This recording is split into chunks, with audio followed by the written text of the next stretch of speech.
परीक्षा में न पड़ो। तब वे पत्थर फेंकने की दूरी तक उनसे अलग हो गए और घुटने टेक कर उन्होंने यह कहते हुए प्रार्थना की, हे पिता, यदि तू ऐसा चाहे तो यह प्याला। सोते हो क्या? तुम घंटे भर भी मेरे साथ नहीं जाग सके? जागते रहो और प्रार्थना करते रहो, जिससे तुम परीक्षा में न पड़ो। आत्मा तो तत्पर है, किंतु शरीर दुर्बल है।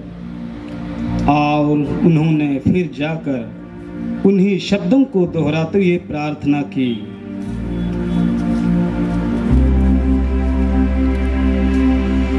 हे पिता, यदि यह प्याला मेरे पिए बिना नहीं टल सकता, तो तेरी ही इच्छा पूरी हो। लौटने पर अपने शिष्यों को फिर सोया हुआ पाया, क्योंकि उनकी आंखें भारी थी। वे नहीं जानते थे कि क्या उत्तर दें।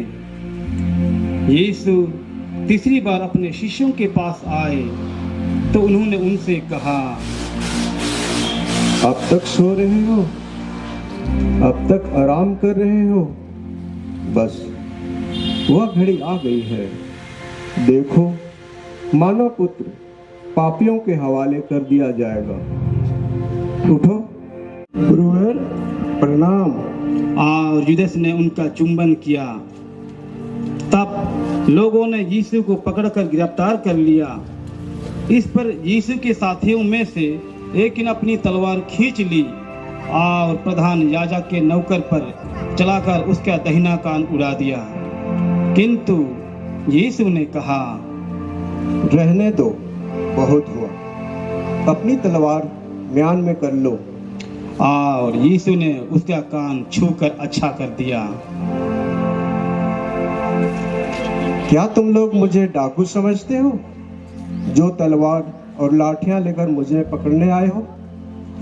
मैं तो प्रतिदिन तुम्हारे सामने मंदिर में शिक्षा दिया करता था, फिर भी तुमने गिरफ्तार नहीं। सिपाहियों ने यीशु को पिलातुस के सामने ले गए।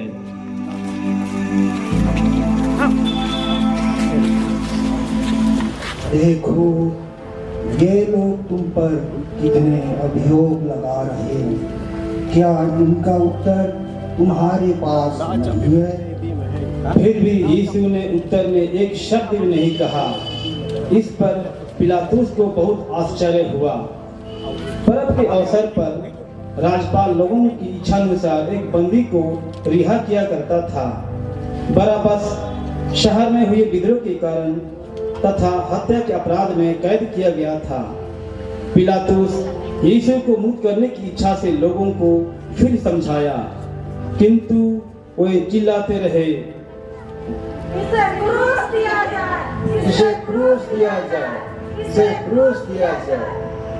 पिलातुस ने तीसरी बार उनसे कहा, क्यों? इस मनुष्य ने कौन सा अपराध किया है?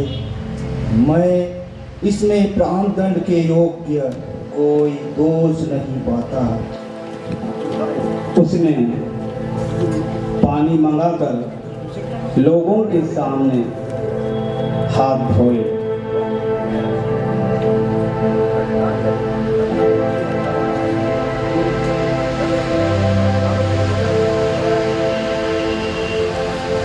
और कहा, मैं इस धर्मात्मा के रक्त का दोषी नहीं हूँ, तुम लोग जानो।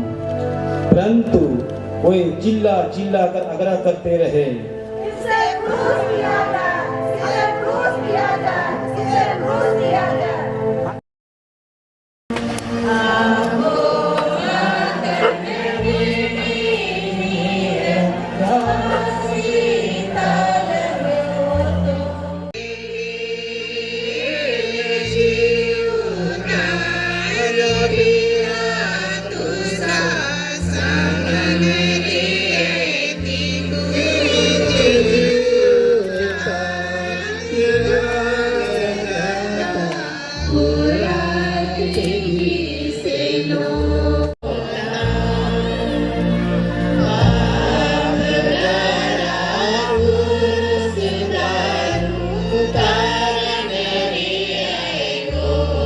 हे पिता हमारे, जो स्वर्ग में है, तेरा नाम पवित्र किया जावे, तेरा राज्य आवे, तेरी इच्छा जैसे स्वर्ग में है वैसे पृथ्वी पर भी पूरी हो।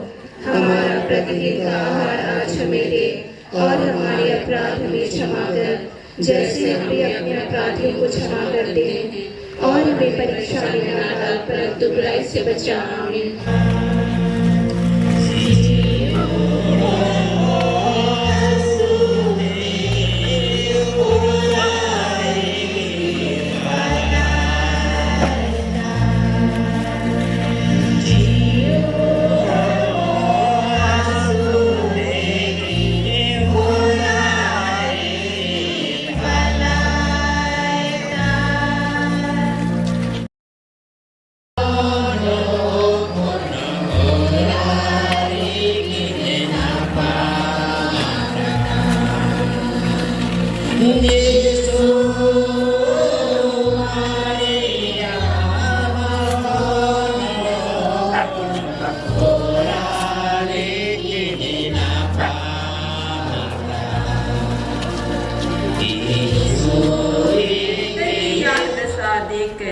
माता का ममतामय हृदय तीव्र वेदना से भर जाता है।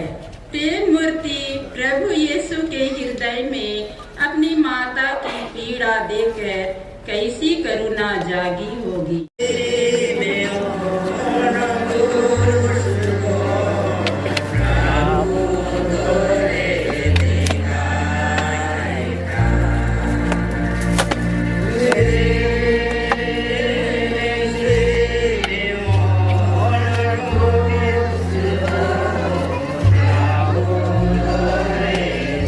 के लिए बाध्य करते हैं। कितना सौभाग्यशाली है सिमोन, जो अनजाने में सिरिली सिमोन यीशु को तब क्रूस ढूंढने में सहायता देते हैं जब रोमी सैनिक उन्हें बाध्य करते हैं। हम प्रत्येक जन में एक सिमोन निवास करते हैं, जो एक बहुत विशाल भीड़ का हिस्सा है, जो दर्शक है। हम कई बार अपनी तरफ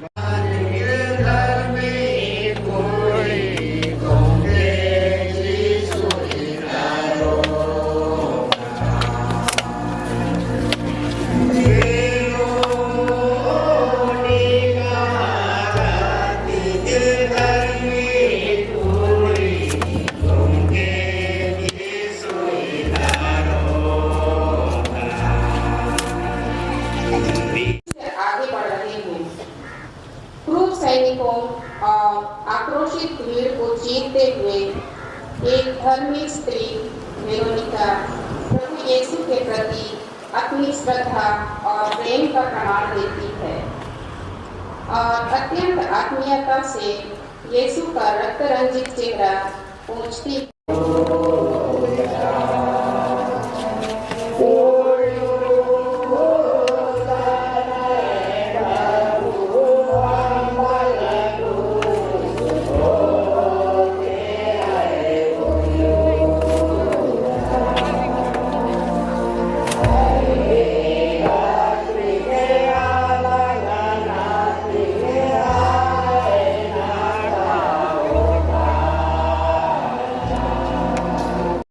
कितनी बार मैंने अपने नए पापों से तुझे अप्रसन्न किया है।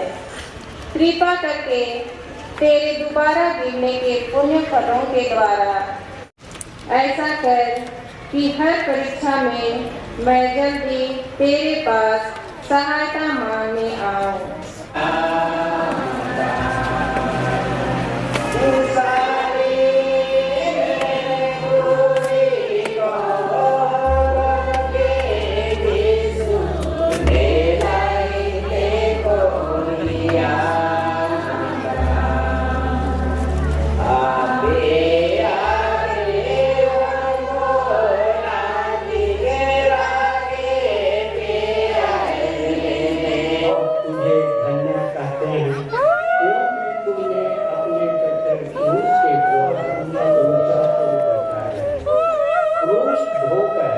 चलते समय लोगों की भारी भीड़ यीशु के पीछे पीछे चल रही थी।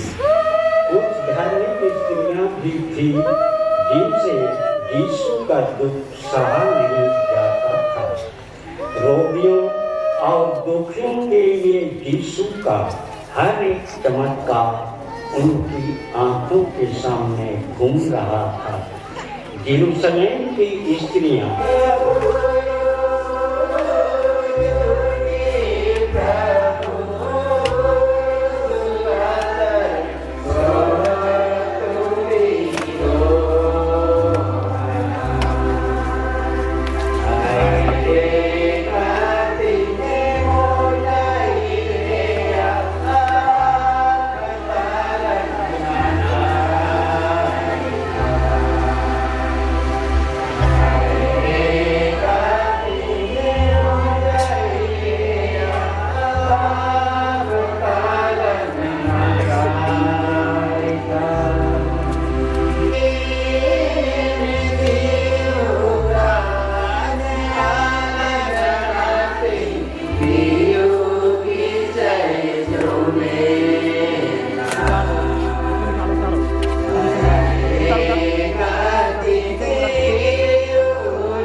मर जाते हैं।